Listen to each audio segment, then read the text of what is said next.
Choose any woman, the High Elder declared, his voice cutting through the smoky din of the great hall. He swept a frail hand toward the assembled nobility, a glittering sea of silk and calculating eyes. To cement the treaty, Alpha King Roland. You may take any lady of the northern houses as your bride. Roland remained still, a shadow carved from stone, his gaze sweeping over the eager faces of the high-born daughters.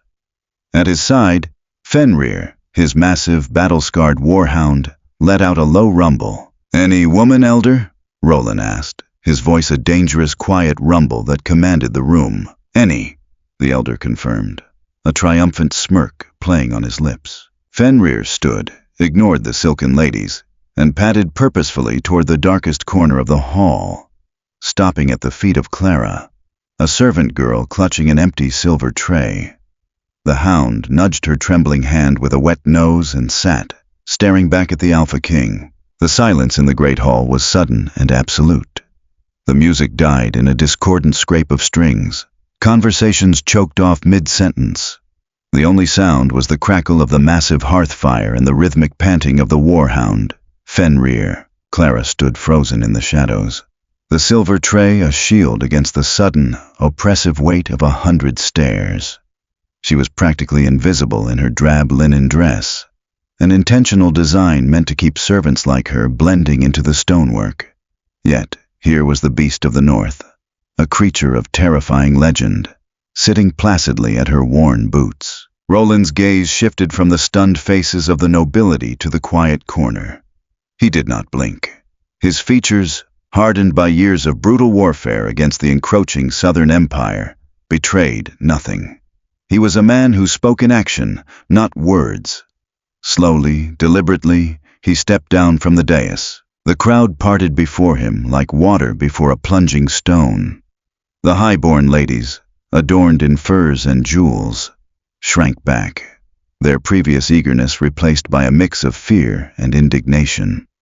As Roland approached, the sheer physical presence of the Alpha King became suffocating.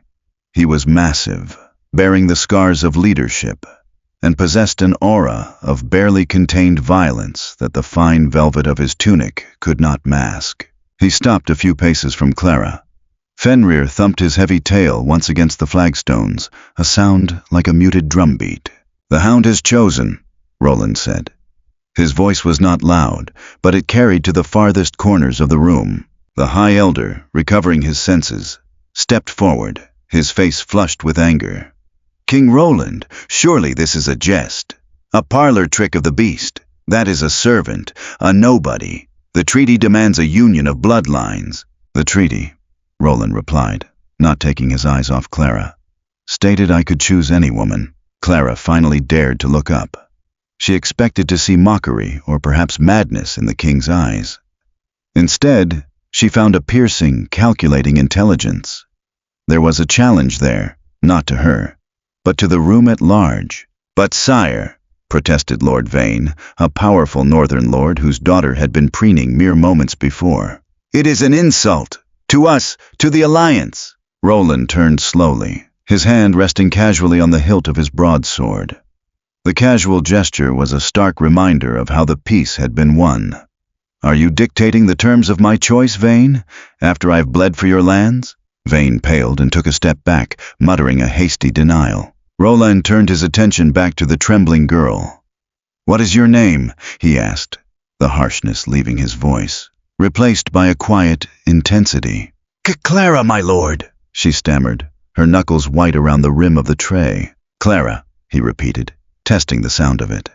He looked down at Fenrir, who let out a soft whine and nudged Clara's hand again. Roland nodded, a fractional movement. "Prepare yourself, Clara. We leave for the keep at first light." He didn't wait for a response, nor did he look back at the spluttering council.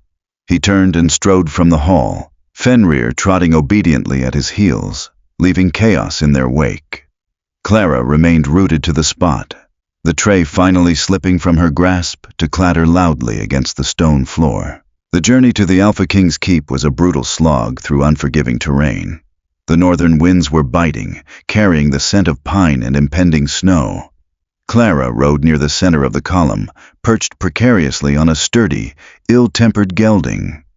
She was wrapped in an oversized fur cloak, a hasty gift from a terrified chambermaid before their departure. She had spoken to no one.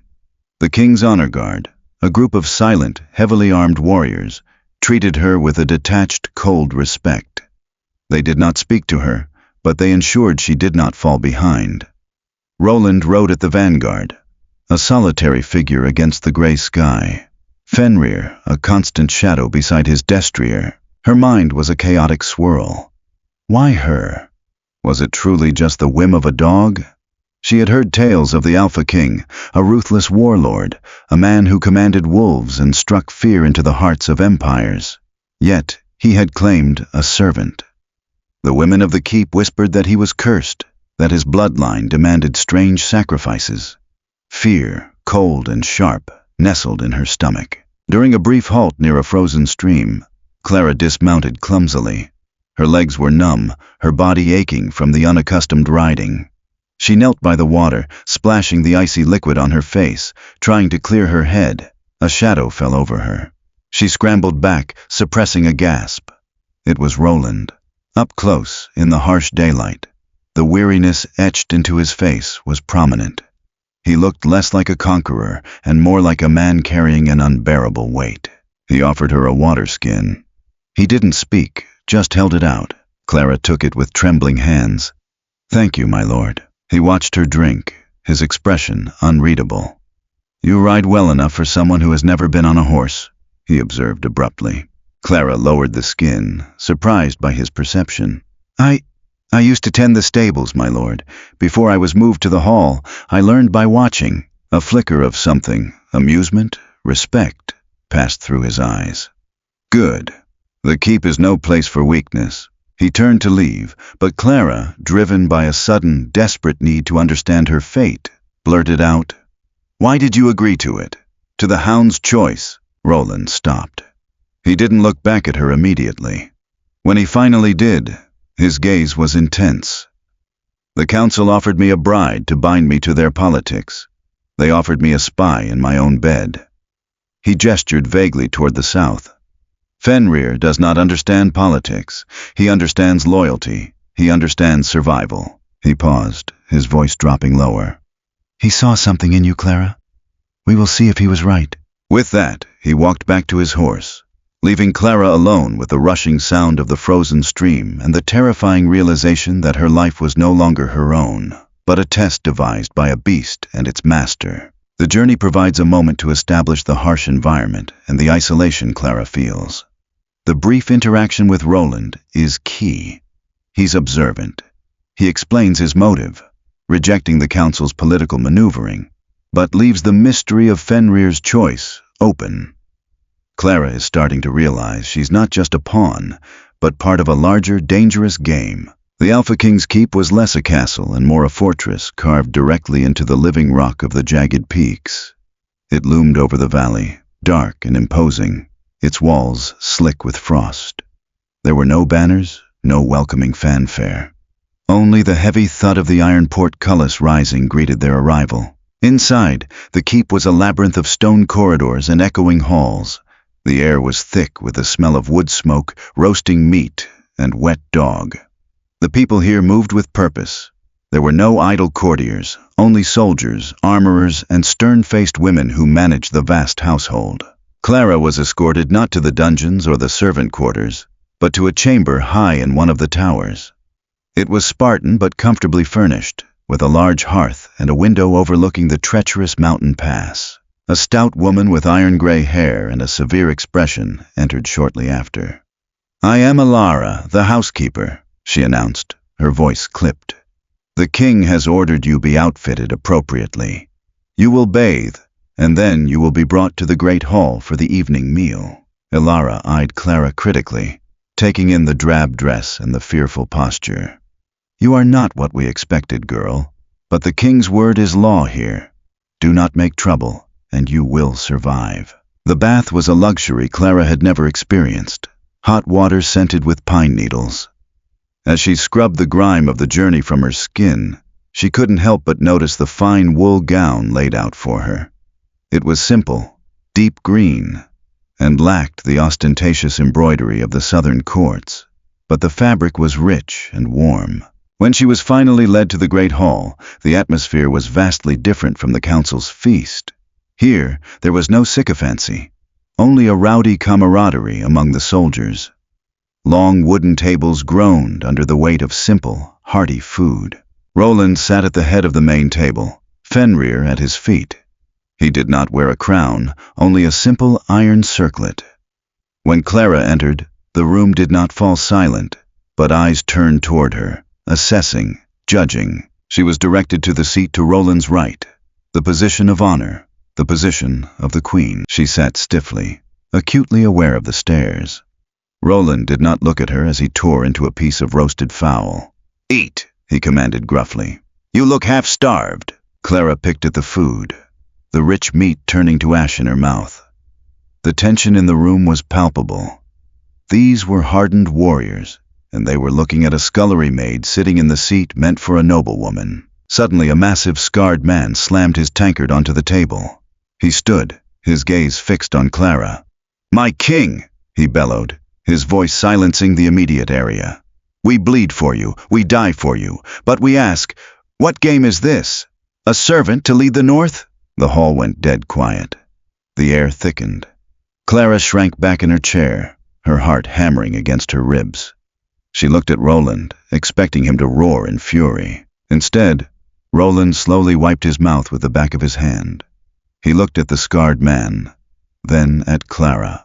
"It is no game, Kaelin," Roland said, his voice quiet but carrying the force of a landslide. "It is a necessity." He didn't elaborate. He simply went back to his meal, leaving the hall in a tense, simmering silence, and Clara drowning in a sea of unspoken questions. She learned that the scarred man, Kaelin, was the master of arms, fiercely loyal to Roland but deeply suspicious of outsiders. She learned that the keep functioned on a knife edge of scarce resources, heavily reliant on the treacherous mountain passes remaining open for supply caravans. And she learned that she was never truly alone. Fenrir had adopted her. The massive warhound, whose head easily reached her chest, shadowed her every step. He slept across the threshold of her door and sat beside her when she mended linen in the great hall. His presence was a terrifying comfort. The soldiers kept their distance when the beast was near, though they watched her with a mixture of resentment and bewildered curiosity. One bitterly cold afternoon, Ilara sent Clara to the subterranean archives to locate an old ledger of winter grain yields. The archives were a sprawling, neglected network of windowless chambers beneath the keep, smelling of mildew, dust, and ancient leather. Clara carried a single tallow candle, its flickering light casting monstrous shadows against the vaulted ceilings. She found the ledger in the third antechamber, buried beneath a stack of rotting maps. As she pulled it free, a heavy wooden door creaked open somewhere in the dark corridor beyond. Clara instantly extinguished her candle, plunging herself into pitch blackness. She pressed her back against the freezing stone wall, holding her breath. In the southern courts, a servant in the wrong place at the wrong time often ended up with a slit throat in the moat. Footsteps echoed, slow and deliberate. Two voices, hushed but urgent, drifted through the damp air. "The southern envoy expects the way open by the new moon," a man whispered. It was a northern voice, harsh and guttural. "It will be done," a second voice replied, smoother, oiled with anxiety. Clara recognized it. It was Silas, the keep's quartermaster, the man in charge of all incoming supplies. But the beast's new pet, the girl, she complicates things. The men are talking. Roland is distracted by her presence. "Then remove the distraction," the first man hissed. "Vane was a fool to try and plant his daughter here, but this servant is a wild card we cannot calculate. Make it look like the cold took her, or a fall. The keep is treacherous." "And what of the Hound?" Silas asked, his voice trembling slightly. "The Hound is an animal. Poison a slab of mutton, then deal with the girl. When the king is mourning his dog and his latest folly, the gates will be ours." Clara clamped a hand over her mouth, her heart hammering a frantic rhythm against her ribs. The footsteps receded, the heavy door thudding shut in the distance. She remained frozen for what felt like hours, the damp cold seeping into her bones. Treason. Here, in the heart of the North. Lord Vane hadn't just been insulted by Roland's choice. He, or someone allied with the South, was actively plotting to open the keep to an invading force. When she finally dared to move, a heavy, warm weight pressed against her leg. She gasped, nearly dropping the ledger. It was Fenrir. He had tracked her down in the dark. He let out a nearly silent huff of air. Nudging her hand with his nose, Clara dropped to her knees, burying her face in the thick, coarse fur of the hound's neck. She was shaking violently, not from the cold, but from the sudden, terrifying realization of her reality. She wasn't just a pawn in a political insult. She was a target. And the only thing standing between her and a quiet death in the dark was a beast who had chosen her for reasons she still could not comprehend. Roland stood in the center of his private study, the heavy oak table before him strewn with maps and scout reports. The fire roared in the hearth, but it did little to dispel the chill in the room. He was a man who thrived on clarity, the swing of a sword, the movement of troops, but the current political landscape was a morass of whispers and shadows. A sharp knock at the heavy oak door broke his concentration. Before he could speak, the door pushed open. Clara stood on the threshold.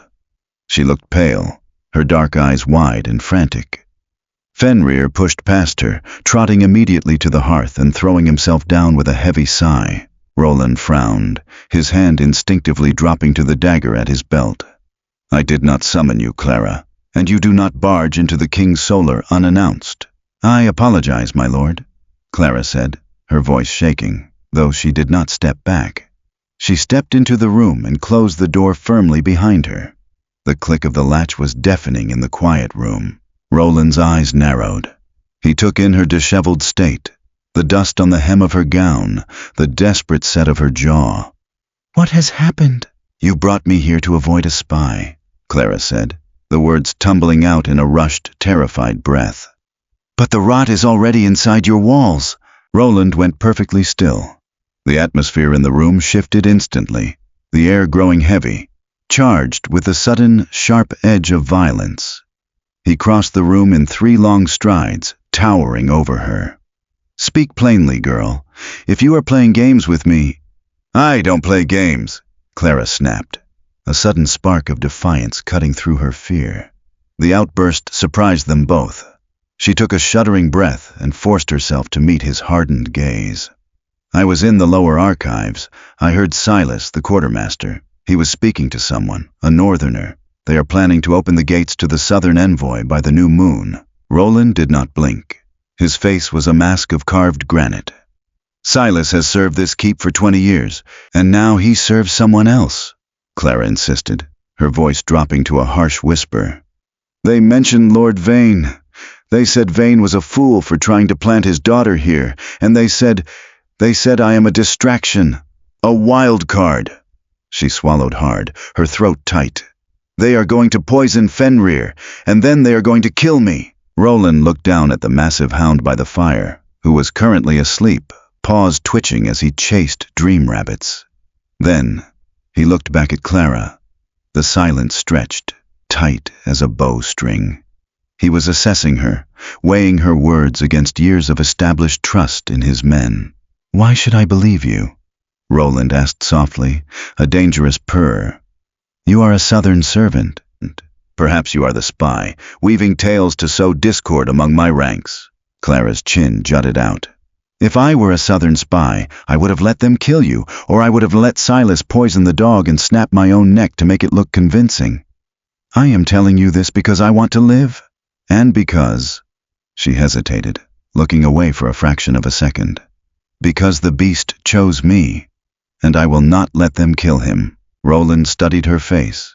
He saw the genuine terror, but beneath it, the hardened, pragmatic core of a survivor. He turned away, pacing toward the window that overlooked the training yard. My previous betrothed was a southern duchess, Roland said quietly, his back to her. 3 years ago, supposedly a peace offering, she smuggled assassin's poison into my bedchamber in a vial disguised as rose oil. I only survived because I smelled the bitter almond beneath the floral scent. He turned back to face her, the firelight catching the old, jagged scar that ran along his jawline. I trust no one who smiles at me in court. I brought you here because you were terrified. A terrified creature does not plot, it hides. You were a blank slate, an insult to them, and a safeguard for me. He walked back to his desk, picking up a heavy iron key. Silas oversees the food stores. If he is turned, the entire garrison is at risk. We cannot act openly, or we will spook the contact he meets with. Roland's gaze locked onto hers, piercing and terrifyingly intense. You were invisible in the South, Clara. Can you be invisible here? I don't understand, my lord. You are going to help me catch them, Roland commanded. It was not a request. It was an edict from the Alpha King. The plan was crude, dangerous, and reliant entirely on Clara's ability to act as bait. For 3 days, Roland feigned a deep, melancholic withdrawal, spending his hours locked in the war room, leaving Clara largely unattended. He ordered her to take daily walks in the Godswood, a walled, snow-choked enclosure of ancient, twisting pines at the edge of the keep. It was isolated, quiet, and easily accessible from the servants' quarters. It was the perfect place for an accident. On the 4th afternoon, the sky bruised purple with the threat of a heavy blizzard. Clara walked the icy path, her fur cloak pulled tight. Every snap of a twig, every rustle of wind through the frozen needles sounded like a drawn blade. Fenrir, under strict, secret orders from Roland, was nowhere to be seen, locked securely in the king's solar to prevent the promised poisoning. Clara felt entirely, horrifyingly alone. She stopped by a frozen stone fountain in the center of the wood, pretending to admire the intricate ice formations. Her breath plumed in the freezing air. Crunch. The footstep was heavy, unmistakable against the packed snow.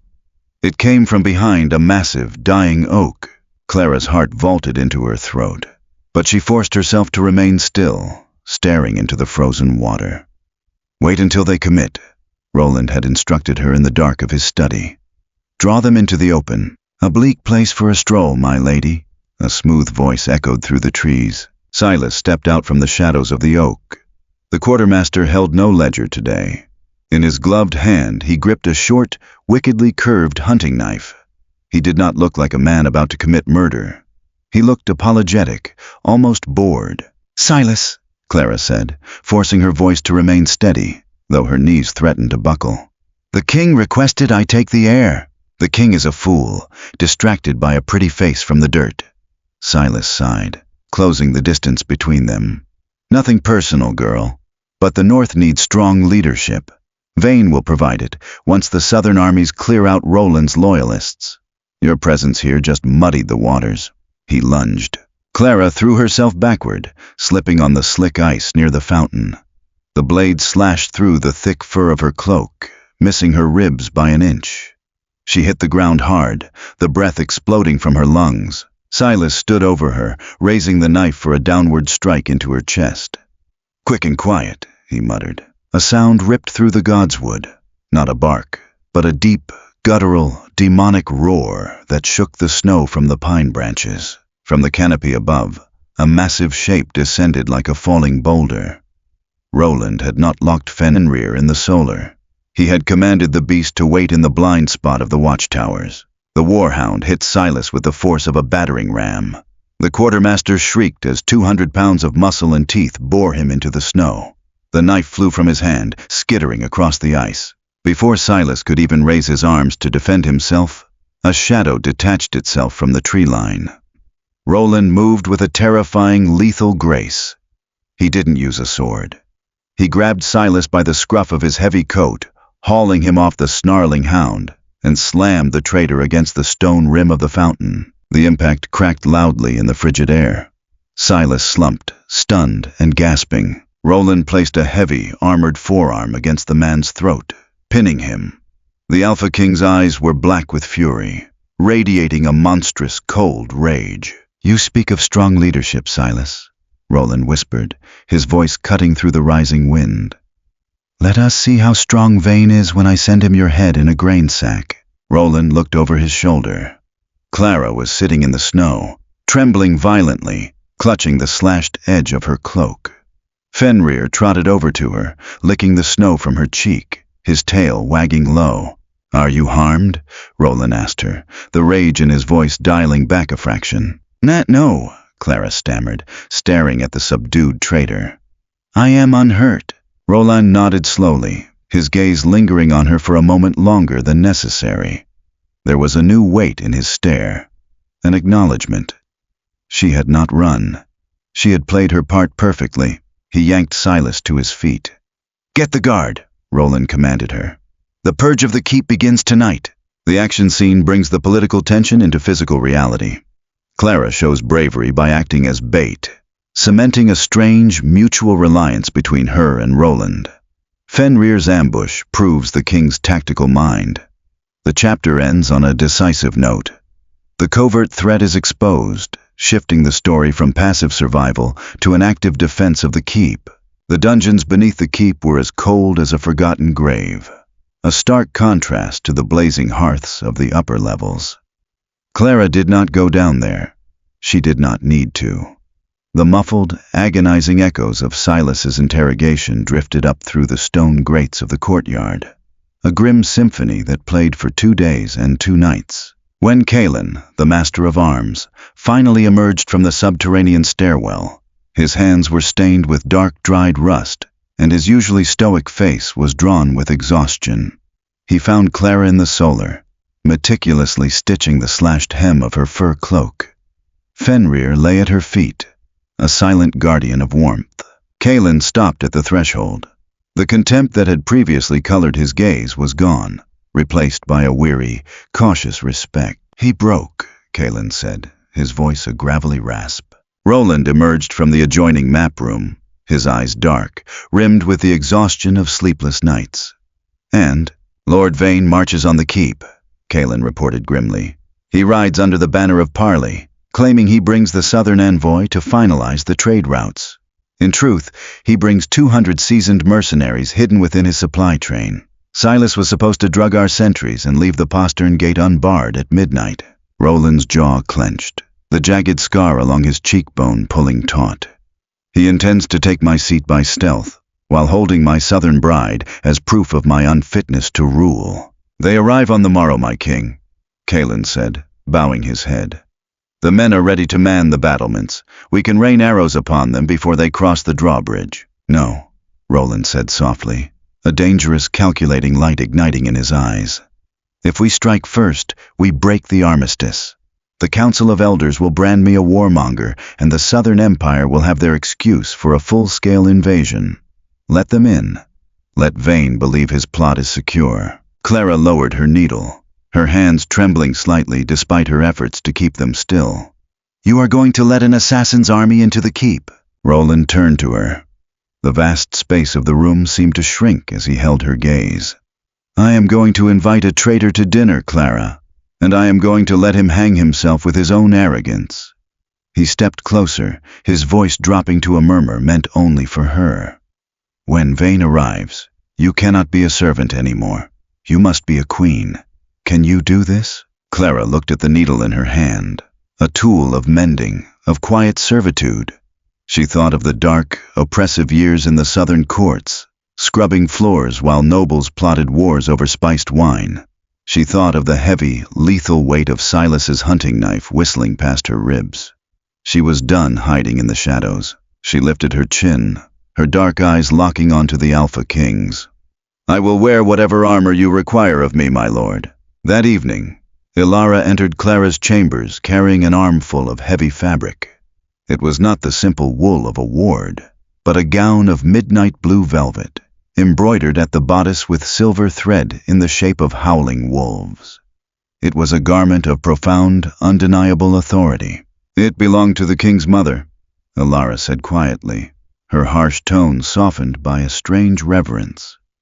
As she helped Clara lace the bodice, the housekeeper paused, her calloused fingers brushing the pale skin of Clara's shoulder. "You did well in the Godswood, girl," Ilara muttered, refusing to meet her eyes.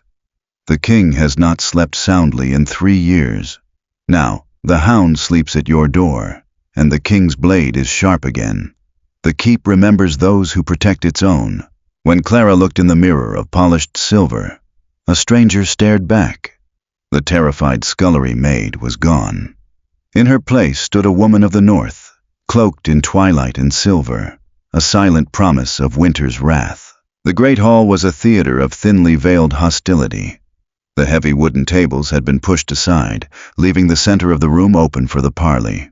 Torches burned fiercely in their iron sconces, casting flickering, aggressive shadows against the stone walls. Lord Vane entered with the pomp of a conqueror, draped in ostentatious furs. Beside him walked the southern envoy, a slender, aristocratic man with oil-slicked hair and a smile that did not reach his cold, reptilian eyes.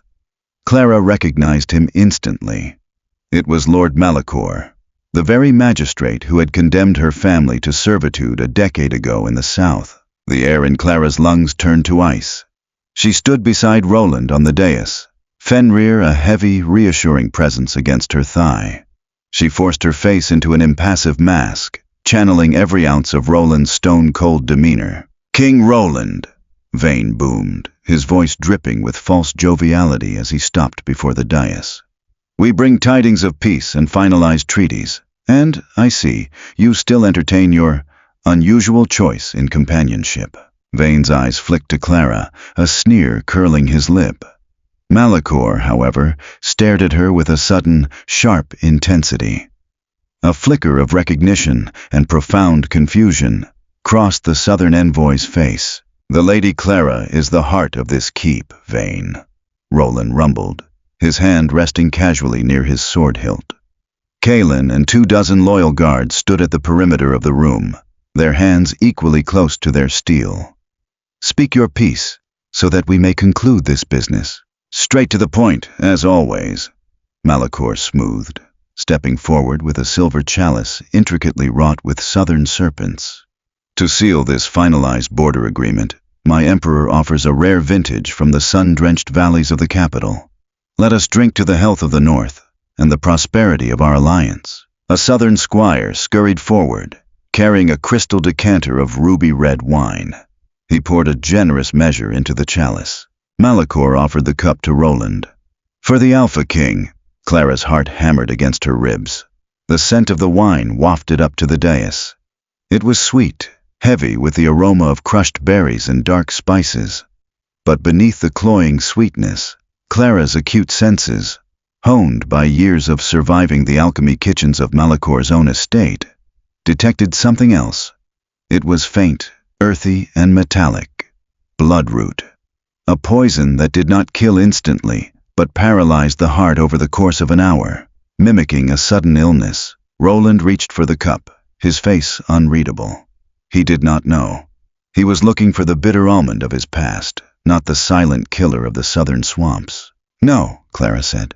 The word was not a shout, but it cut through the silence of the hall like a drawn blade. Roland's hand stopped inches from the silver rim. Vane blinked, outraged, while Malachor's smile tightened into a rigid grimace. "My lady," Malachor purred, though his eyes were venomous. "Do you disrupt the rituals of state?" Clara stepped in front of Roland, placing herself between the Alpha King and the envoy. "It is a northern custom, Lord Malachor," she lied smoothly, her voice echoing with a newfound, terrifying authority, "that the Queen tastes the wine of outsiders before it touches the King's lips, to ensure its purity." Malachor's face went completely pale. Vane stepped forward, suddenly sweating. "This is an outrage, an insult to—" Clara snatched the chalice from Malachor's hands. "Clara, stop!"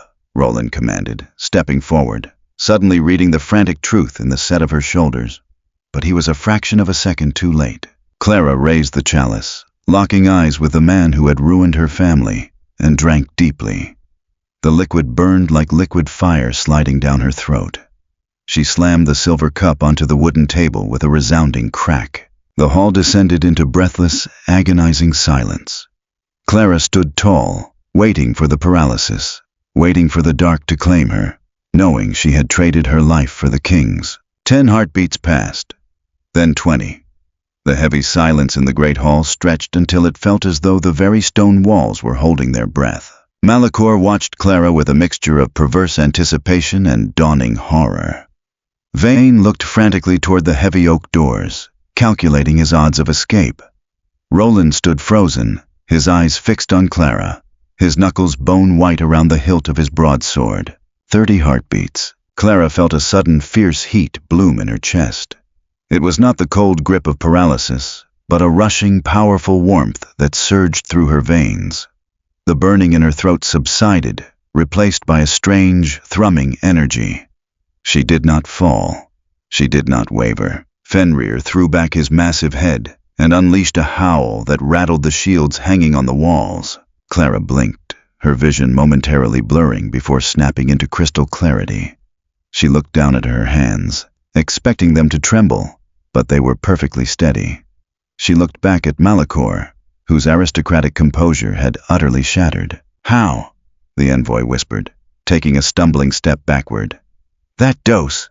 It should have stopped a warhorse's heart."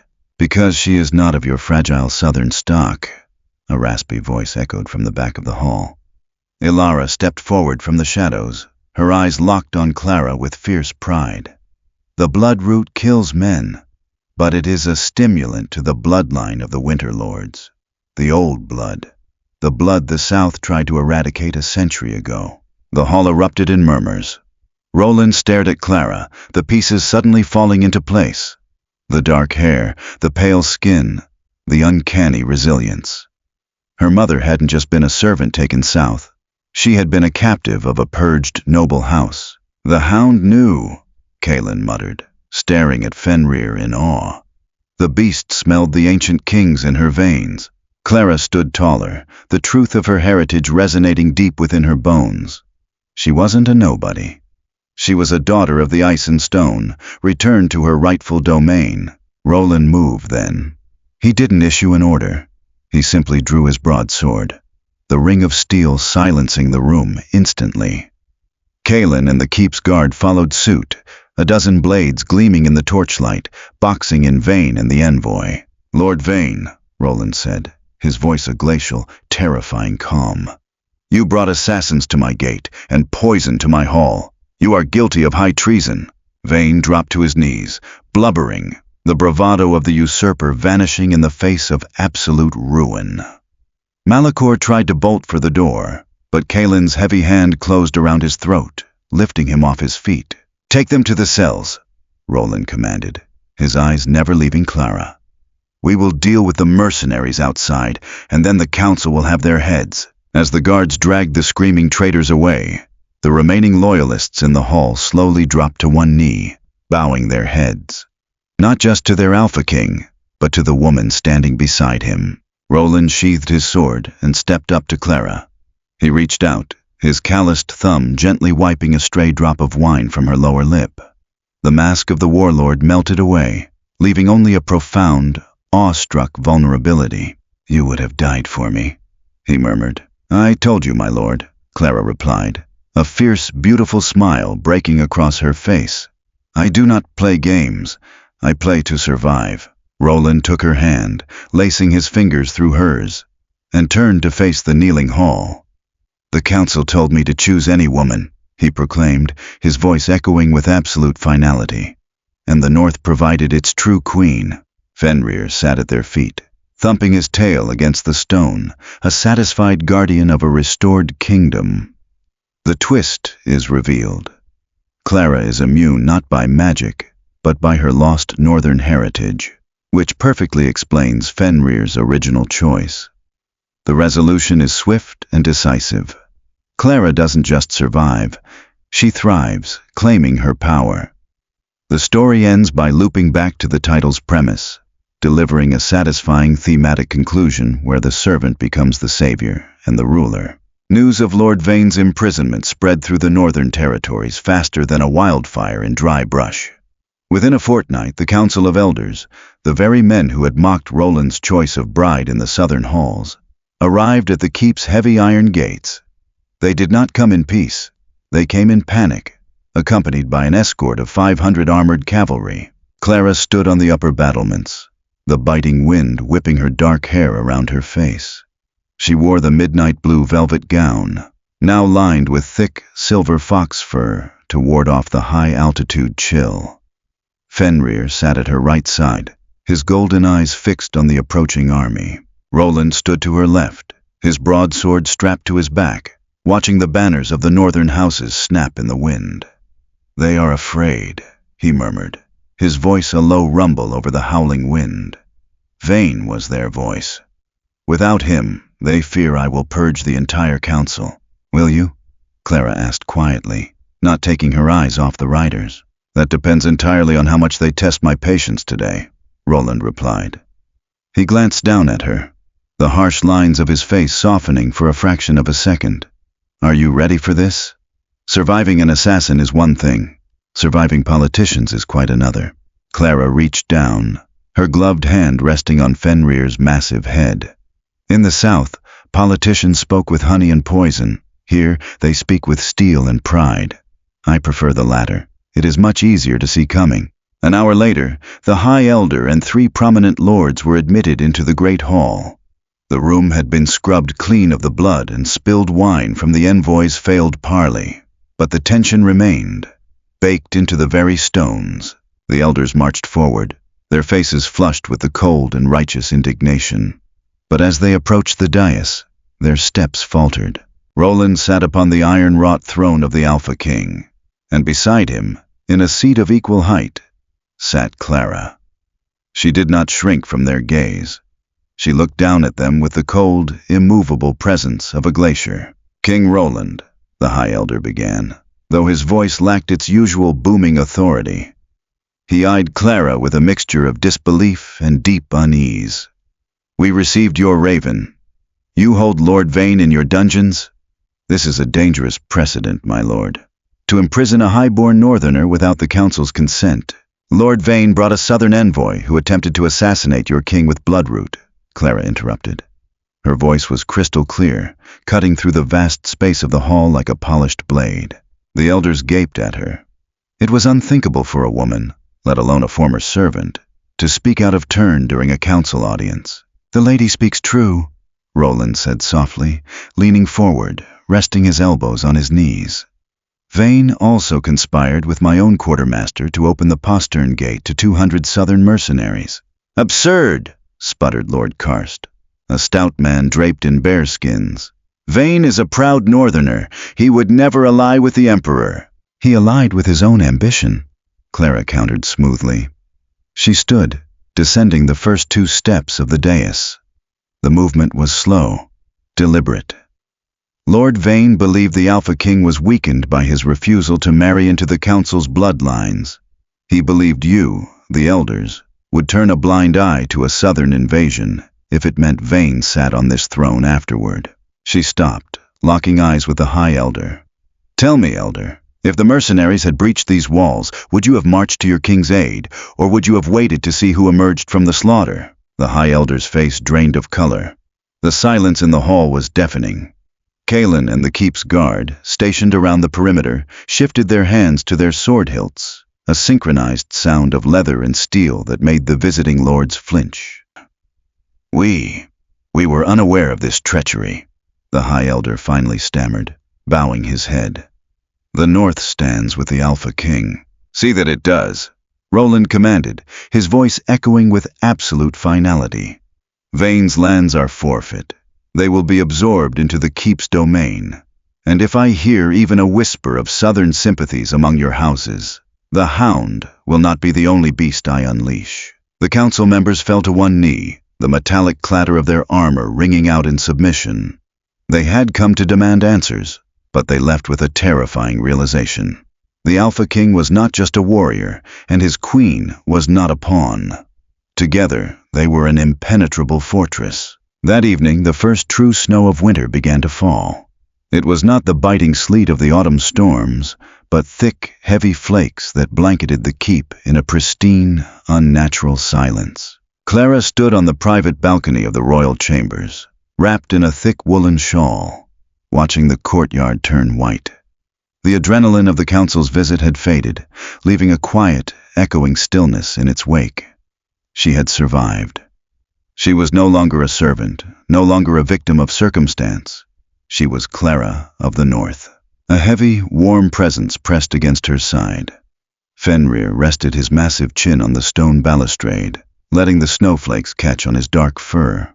Clara smiled, running a hand over his ears. "You knew, didn't you?" she whispered to the beast.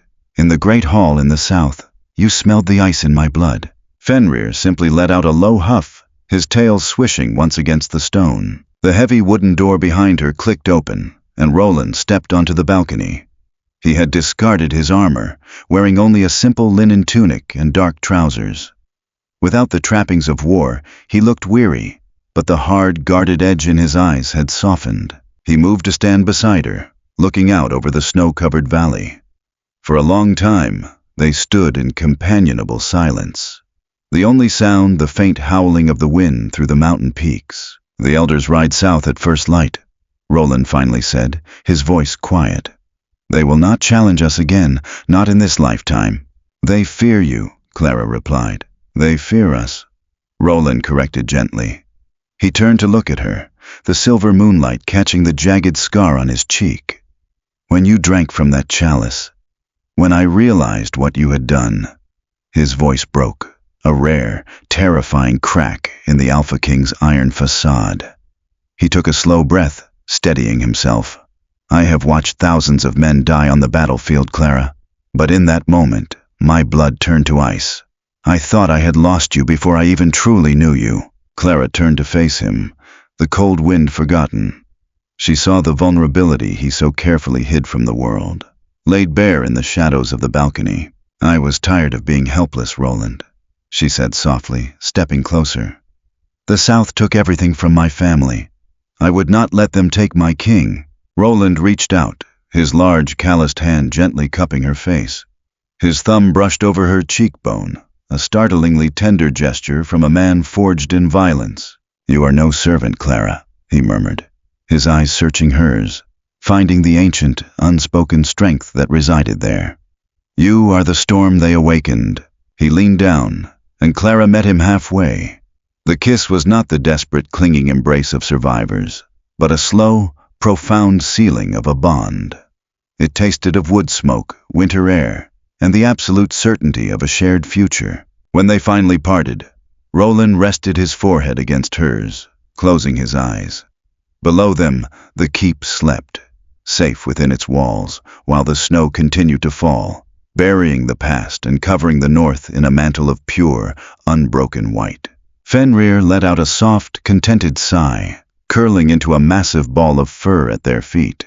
The loyal guardian of the Alpha King and his true queen. The final chapter delivers the emotional resolution between Roland and Clara. The action and political maneuvering are over, allowing for a deeply personal moment where Roland admits his fear of losing her.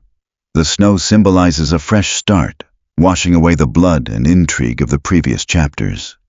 It's a quiet, romantic, and definitive end to their turbulent beginning. Thank you so much for joining me on this extended journey through the Northern Keep. I hope you enjoyed this epilogue and the final resolution of the Council's plot. If you loved watching Clara embrace her true power and the blossoming romance between her and the Alpha King, please don't forget to like, share, and subscribe.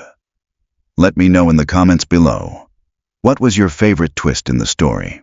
I read every single comment and can't wait to hear your thoughts. Stay tuned for more epic fantasy tales.